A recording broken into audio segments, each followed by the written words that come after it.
In this video, I'll be showing you how to use your phone as a Fire Stick remote. It's a very simple method, so if you find this video helpful, be sure to drop a like and subscribe. But anyways, getting into it, let's say I have my phone right here. Let's say I want to go ahead and use that as my remote. Like, let's say if my remote's not working or it's just easier access. What you want to go ahead and do is go over to your app store like so.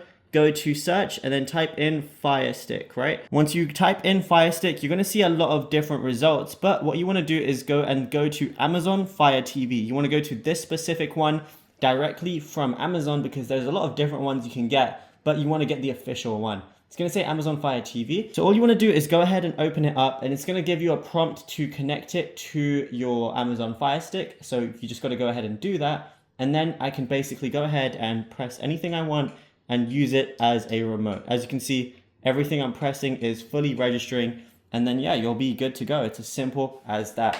Now, if you found this video helpful, be sure to drop a like and subscribe, and also be sure to check out all our other Amazon Fire Stick videos on the channel.